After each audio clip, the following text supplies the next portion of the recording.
Hi friends, ಎಲ್ಲರಿಗೂ ನಮಸ್ಕಾರ. ದೇಸಿ masala media YouTube ಚಾನಲ್ಗೆ ಸ್ವಾಗತ. ಇವತ್ತಿನ ವಿಶೇಷ ನಮ್ಮ ಅತ್ತೆಯ ಕೈ ರುಚಿಯ ಅಂಟಿನ ಉಂಡೆ.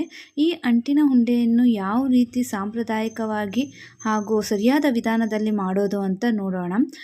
ಈ ಅಂಟಿನ ಉಂಡೆ ಕೇವಲ ಬಾಣಂತಿಯರು ಮಾತ್ರ ಅಂತಲ್ಲ, ಇದು ಎಲ್ಲರ ಆರೋಗ್ಯಕ್ಕೂ ಕೂಡ ತುಂಬಾ ಒಳ್ಳೆಯದು. ಇದನ್ನು ನಾವು ಚಿಕ್ಕ ಮಕ್ಕಳಿಂದ ಹಿಡಿದು ದೊಡ್ಡವರವರೆಗೂ ತಿನ್ಬೋದು. ಈ ಅಂಟಿನ ಉಂಡೆಯನ್ನು ಬಾಣಂತಿಯರಿಗೆ ತುಂಬಾ ಜಾಸ್ತಿ ಕೊಡ್ತಾರೆ, ಯಾಕಂದರೆ ಎದೆಹಾಲು ಜಾಸ್ತಿ ಆಗಲಿ ಅನ್ನೋ ಕಾರಣಕ್ಕೆ.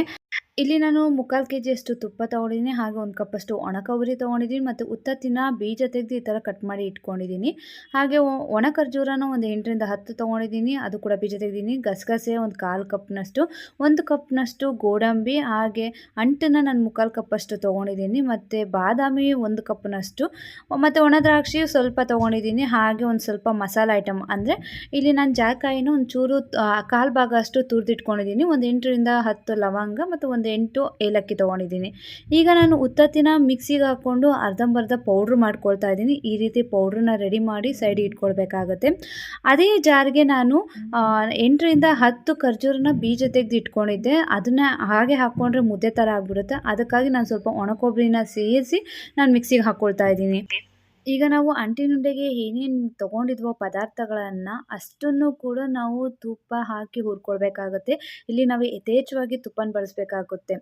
ಆ ಅಂಟಿನುಂಡೆಗೆ ಮೇನ್ ಬೇಕಾಗಿರೋ ಐಟಮೇ ತುಪ್ಪ. ತುಪ್ಪ ಜಾಸ್ತಿ ಇದ್ದಷ್ಟು ಅಂಟಿನ ಉಂಡೆ ತುಂಬ ಚೆನ್ನಾಗಿ ಬರುತ್ತೆ.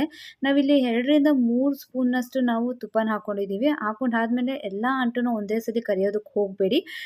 ಒಂದೊಂದೇ ಹಿಡಿಯಷ್ಟು ತೊಗೊಂಡು ನಾವು ಅಂಟನ್ನು ಕರ್ಕೊಳ್ಬೇಕಾಗತ್ತೆ. ಈ ರೀತಿ ಬೋಟಿ ಹೇಗೆ ಉಬ್ಬುತ್ತೋ ಆ ರೀತಿ ಅಂಟು ಉಬ್ಬಿದಾದ್ಮೇಲೆ ಅದನ್ನು ನಾವು ಒಂದು ಪಾತ್ರೆಗೆ ಶಿಫ್ಟ್ ಮಾಡ್ಕೊಳ್ಬೇಕಾಗತ್ತೆ. ಇದು 2ನೇ ರೌಂಡು ನಾವು ಅಂಟನ್ನು ಕರ್ಕೊಳ್ತಾ ಇದ್ದೀವಿ. ಸೊ ಈ ರೀತಿ ಸ್ವಲ್ಪನೇ ಕರೆದ್ರೆ ತುಂಬಾ ಒಳ್ಳೆಯದು. ನನಗೆ ಅಂಟು ಅಂದರೆ ಹೇಗಿರುತ್ತೆ ಅಂತಲೇ ಗೊತ್ತಿರಲಿಲ್ಲ. ಇದು ಫಸ್ಟ್ ಟೈಮ್ ನಾನು ನೋಡ್ತಾ ಇದ್ದೀನಿ, ಹೀಗೂ ಇರುತ್ತಾ ಅನ್ನೋದು ಒಂದು ಆಶ್ಚರ್ಯ. ಸೊ ಇದಾದಮೇಲೆ ನಾವು ಅದೇ ಬಾಣಲಿಗೆ ಮತ್ತೆ ಒಂದು 2ರಿಂದ 3 ಸ್ಪೂನಷ್ಟು ತುಪ್ಪ ಹಾಕಿದ್ರು. ಅಂದರೆ ನಮ್ಮ ಅತ್ತೆ ಹಾಕಿದ್ರು. ಅದು ಹಾಕಿದಾದ್ಮೇಲೆ ಕಾದಾದಮೇಲೆ ನಾವೇನು ಬಾದಾಮಿನ ತೊಗೊಂಡಿದ್ವೋ ಆ ಬಾದಾಮಿನ ಸಣ್ಣ ಸಣ್ಣದಾಗಿ ಈ ಥರ ಕಟ್ ಮಾಡ್ಕೊಳ್ಬೇಕಾಗತ್ತೆ. ಯಾಕಂದರೆ ಹಾಗೆ ಹಾಕಿದ್ರೆ ಅಂಟುಂಡೆ ಚೆನ್ನಾಗಿ ಬರೋಲ್ಲ. ಈ ಥರ ಪೀಸಸ್ ಮಾಡಿಕೊಂಡ್ರೆ ತುಂಬಾ ಚೆನ್ನಾಗಿ ಬರುತ್ತಂತೆ ಅಂಟುಂಡೆ. ಸೊ ಇದು ಕೆಂಬಣ್ಣ ಬರೋವರೆಗೂ ಹುರ್ಕೊಳ್ಬೇಕಾಗತ್ತೆ. ಹುರ್ಕೊಂಡು ಆದಮೇಲೆ ಇದನ್ನು ಅದೇ ಥರ ಒಂದು ಪಾತ್ರೆಗೆ ಶಿಫ್ಟ್ ಮಾಡ್ಕೊಳ್ಬೇಕಾಗತ್ತೆ. ಸೊ ನೋಡಿ, ಕೆಂಬಣ್ಣ ಬರ್ತಾ ಇದೆ. ಬಾದಾಮಿ ತಿನ್ನೋದ್ರಿಂದ ತುಂಬಾ ಆರೋಗ್ಯಕ್ಕೆ ಒಳ್ಳೆಯದು. ಅದೇ ಬಾಣಲಿಗೆ ಮತ್ತೆ 2ರಿಂದ 3 ಸ್ಪೂನಷ್ಟು ತುಪ್ಪ ಹಾಕಿ ನಾವೇನು ಗೋಡಂಬಿ ತೆಗೆದಿಟ್ಕೊಂಡಿದ್ವೋ ಅದನ್ನು ಕೂಡ ನಾವಿಲ್ಲಿ ಸಣ್ಣ ಸಣ್ಣದಾಗಿ ಕಟ್ ಮಾಡಿ ಇಟ್ಕೊಂಡಿದ್ವಿ. ಅದನ್ನು ಹುರ್ಕೊಂಡು ಕೆಂಬಣ್ಣ ಬಂದಾದಮೇಲೆ ಅದನ್ನು ಮತ್ತೆ ಪಾತ್ರೆಗೆ ಶಿಫ್ಟ್ ಮಾಡ್ಕೊಳ್ಬೇಕಾಗತ್ತೆ. ಇಲ್ಲಿ ನಮ್ಮ ಅತ್ತೆ ಸ್ವಲ್ಪನೇ ದ್ರಾಕ್ಷಿ ತೊಗೊಂಡಿದ್ದಾರೆ. ಯಾಕಂದರೆ ನಾನು ಬಾಣಂತಿ ಆಗಿರೋದ್ರಿಂದ ನಾನು ಅದನ್ನು ತಿನ್ನೋದ್ರಿಂದ ಅದು ಮಗುಗೆ ಎಫೆಕ್ಟ್ ಆಗಬಾರ್ದು ಅನ್ನೋ ಕಾರಣಕ್ಕೆ. ಯಾಕಂದರೆ ದ್ರಾಕ್ಷಿ ತುಂಬಾ ಶೀತ ಆಗೋ ಚಾನ್ಸಸ್ ಇರುತ್ತೆ. ಇಲ್ಲಿ ಸ್ವಲ್ಪ ದ್ರಾಕ್ಷಿ ಹಾಕ್ಕೊಂಡು ಅದು ಉಬ್ಬ ಆದಮೇಲೆ ಅದನ್ನು ಮತ್ತೆ ಪಾತ್ರೆಗೆ ಶಿಫ್ಟ್ ಮಾಡ್ಕೊಳ್ತಾ ಇದ್ದಾರೆ. ಈಗ ಅದೇ ಬಾಣಲಿಗೆ ಮತ್ತೆ ತುಪ್ಪ ಹಾಕ್ತಾ ಇದ್ದಾರೆ. ತುಪ್ಪ ಹಾಕಿದಾದ್ಮೇಲೆ ಇಲ್ಲಿ ನಾವು ಉತ್ತತ್ತಿನ ಏನು ಮಿಕ್ಸಿಗೆ ಹಾಕ್ಕೊಂಡಿದ್ವೋ ಆ ಪೌಡರ್ನ ಇಲ್ಲಿ ಮತ್ತೆ ಫ್ರೈ ಮಾಡ್ಕೊಳ್ತಿದ್ದಾರೆ. ಸೊ ಇದು ಕೂಡ ಕೆಂಬಣ್ಣ ಬರಬೇಕು, ಅಲ್ಲಿವರೆಗೂ ಫ್ರೈ ಮಾಡಿಕೊಂಡು ಇದನ್ನು ಮತ್ತೆ ಪಾತ್ರೆಗೆ ಶಿಫ್ಟ್ ಮಾಡ್ಕೊಳ್ತಾರೆ.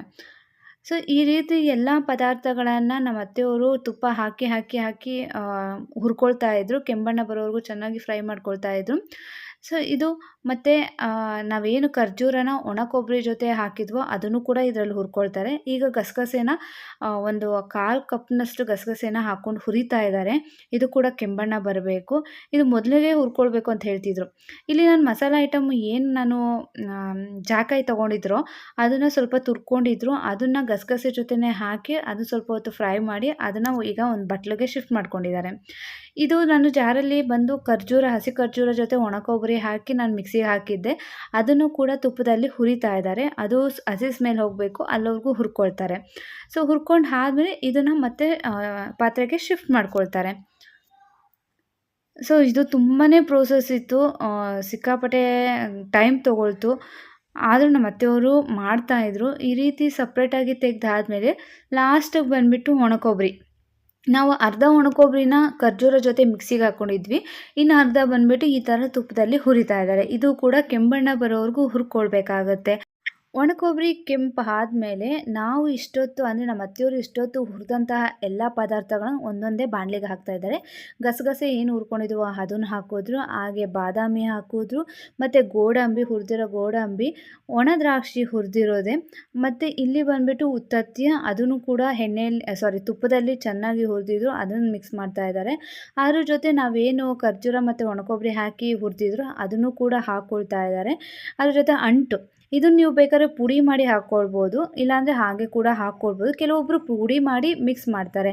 ಇಷ್ಟನ್ನು ಕೂಡ ನಾವು ಕೈಯಲ್ಲಿ ಅಥವಾ ಸ್ಪೂನ್ ತೊಗೊಂಡು ಮಿಕ್ಸ್ ಮಾಡ್ಕೊಳ್ಬೇಕಾಗುತ್ತೆ. ಇಷ್ಟು ಮಿಕ್ಸ್ ಆದಮೇಲೆ ಇದನ್ನು ಹಾಗೆ ಕಟ್ಬೋದು. ಇಲ್ಲ ನಿಮಗೆ ಬೇಕಾದರೆ ಬೆಲ್ಲದ ಪಾಕ ತೆಗೆದು ಕೂಡ ಕಟ್ಕೊಳ್ಬೋದು.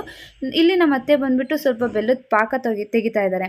ಇಲ್ಲಿ ಬೆಲ್ಲ ಅರ್ಧ kg ಅಷ್ಟು ತೊಗೊಂಡಿದ್ದಾರೆ. ಅರ್ಧ kgಗೆ 1 ಗ್ಲಾಸ್ನಷ್ಟು ನೀರು ಹಾಕಿ ಬೆಲ್ಲ ಪಾಕ ರೆಡಿ ಮಾಡ್ತಾ ಇದ್ದಾರೆ. ಬೆಲ್ಲ ಕರಗಿ ಬೆಲ್ಲ ಚೆನ್ನಾಗಿ ಕುದ್ದು ಬೆಲ್ಲದ ಪಾಕ ರೆಡಿ ಆದಮೇಲೆ ಸ್ವಲ್ಪನೇ ಬೆಲ್ಲದ ಪಾಕ ಹಾಕ್ಕೊಂಡು ನಾವಿಲ್ಲಿ ಅಂಟಿನ ಉಂಡೆನ ಕಟ್ಕೊಳ್ಬೇಕಾಗತ್ತೆ. ಬೆಲ್ಲ ಈ ಥರ ಪಾಕ ಬಂದಾದಮೇಲೆ ನಾವು ಈ ಥರ ಸೋಸ್ಕೊಳ್ಬೇಕಾಗತ್ತೆ. ಯಾಕಂದರೆ ಕೆಲವೊಮ್ಮೆ ಮಣ್ಣು ಇರೋ ಚಾನ್ಸಸ್ ಕೂಡ ಇರುತ್ತೆ. ಸೊ ಕ್ಲೀನಾಗಿ ನಮಗೆ ಬೆಲ್ಲದ ಪಾಕ ಸಿಗುತ್ತೆ. ಈ ರೀತಿ ರೆಡಿಯಾದಂತಹ ಪಾಕನ ಈ ಮೊದಲೇ ನಾವು ರೆಡಿ ಮಾಡ್ಕೊಂಡಂತಹ ಮಿಶ್ರಣಕ್ಕೆ ಸ್ವಲ್ಪ ಹಾಕ್ಕೊಂಡು ಉಂಡೆ ಕಟ್ಕೊಳ್ಬೇಕಾಗುತ್ತೆ. ಸೊ ಹಾಗೆ ಕಟ್ಟೋದ್ರಿಂದ ಉಂಡೆ ತುಂಬಾ ಚೆನ್ನಾಗಿ ಬರುತ್ತೆ. ಈಗ ನನ್ನ ಬಾಣಂತನ ನಡೀತಾ ಇರೋದ್ರಿಂದ ನಮ್ಮತ್ತೆ ತಿಂಗಳಿಗೊಂದ್ಸಲಿ ಈ ರೀತಿ ಅಂಟಿನ ಉಂಡೆ ಮಾಡಿ ಸ್ಟೋರ್ ಮಾಡ್ತಾರೆ. ನಮ್ಮತ್ತೆ ಈ ರೀತಿ ರೆಡಿ ಮಾಡಿ ಸ್ಟೋರ್ ಮಾಡಿದಂತಹ ಅಂಟಿನ ಉಂಡೆನ ಡೈಲಿ ಮಾರ್ನಿಂಗ್ ನನಗೆ ಖಾಲಿ ಹೊಟ್ಟೆಯಲ್ಲಿ ಒಂದು ಕೊಡ್ತಾರೆ. ಯಾಕಂದರೆ ನನ್ನದು ಈಗ ಬಾಣಂತನ ನಡೀತಾ ಇದೆ. ಸೊ ಅದರಿಂದ ಇದು ತಿನ್ನೋದ್ರಿಂದ ನನಗೆ ನಿದ್ದೆ ಚೆನ್ನಾಗಿ ಬರುತ್ತೆ. ಯಾಕಂದರೆ ಮೇನ್ ರೀಸನ್ ಇದರಲ್ಲಿ ನಾವು ಗಸಗಸೆ ಹಾಕಿದ್ದೀವಿ. ನಾನಂತೂ ಇದನ್ನು ತುಂಬಾ ಇಷ್ಟಪಟ್ಟು ತಿಂತಾಯಿದ್ದೀನಿ. ಯಾಕಂದರೆ ಅಷ್ಟೊಂದು ಸ್ವೀಟು ಅಲ್ಲ. ಸೊ ಸ್ವೀಟು ನಾರ್ಮಲಾಗಿರುತ್ತೆ, ಜಾಸ್ತಿ ಸ್ವೀಟ್ ಕೂಡ ಇರೋಲ್ಲ, ಮುಖಕ್ಕೆ ಹೊಡೆಯೋ ಥರ ಆಗೋಲ್ಲ. ಸೊ ಯಾರು ಬೇಕಾದ್ರೂ ಇದನ್ನು ತಿನ್ಬೋದು. ಚಿಕ್ಕ ಮಕ್ಕಳಿಂದ ಹಿಡಿದು ದೊಡ್ಡೋರವರೆಗೂ ಇದನ್ನು ತಿನ್ಬೋದು. ಎಲ್ಲರ ಆರೋಗ್ಯಕ್ಕೂ ಕೂಡ ಇದು ತುಂಬಾ ಒಳ್ಳೆಯದು. ಈ ರೀತಿಯಾಗಿ ಅಂಟಿನುಂಡೆನ ಮಾಡಿದಾದಮೇಲೆ ಕೊನೆಯಲ್ಲಿ ತುಂಬಾ ತುಪ್ಪ ಉಳಿಯಿತು, ಹಾಗೆ ಪಾಕ ಕೂಡ ಉಳಿಯಿತು. ಸೊ ಅದನ್ನು ಬೇರೆ ಯಾವುದೇ ಅಂದರೆ ವೇಸ್ಟ್ ಮಾಡೋದಕ್ಕೆ ಆಗಲ್ಲ. ಅದಕ್ಕಾಗಿ ನಮ್ಮ ಅತ್ತೆಯವರು ಏನು ಮಾಡಿದ್ರು ಅಂದರೆ ಅದೇ ಪಾಕ ಮತ್ತು ಅದೇ ತುಪ್ಪನ ಯೂಸ್ ಮಾಡಿಕೊಂಡು ಹೆಸರುಬೇಳೆ ಪಾಯಸ ಮಾಡೋದು. ಸೊ ನೆಕ್ಸ್ಟ್ ವಿಡಿಯೋದಲ್ಲಿ ಹೇಗೆ ಮಾಡಿದ್ರು ಏನು ಅನ್ನೋದು ನಾನು ತೋರಿಸ್ತೀನಿ ನೋಡಿ. ನಾವು 1 ತಿಂಗಳಿಗಾಗೋಷ್ಟು ಅಂಟಿನುಂಡೆನ ಮಾಡಿ ಇಟ್ಕೊಂಡಿದ್ದೀವಿ. ಸೊ ಟೋಟಲ್ ಆಗಿ 24 ಅಂಟಿನುಂಡೆ ಆಯಿತು. ಇವತ್ತಿನ ಈ ವಿಡಿಯೋ ನಿಮ್ಮೆಲ್ಲರಿಗೂ ಇಷ್ಟ ಆಗಿದೆ ಅಂದ್ಕೊಳ್ತೀನಿ. ಇಷ್ಟ ಆಗಿದೆ ಪ್ಲೀಸ್ ನಮ್ಮ ಚಾನಲ್ನ ಸಬ್ಸ್ಕ್ರೈಬ್ ಮಾಡಿ, ಪಕ್ಕದಲ್ಲಿರುವ ಬೆಲ್ ಐಕಾನನ್ನು ಕ್ಲಿಕ್ ಮಾಡಿ. Thank you.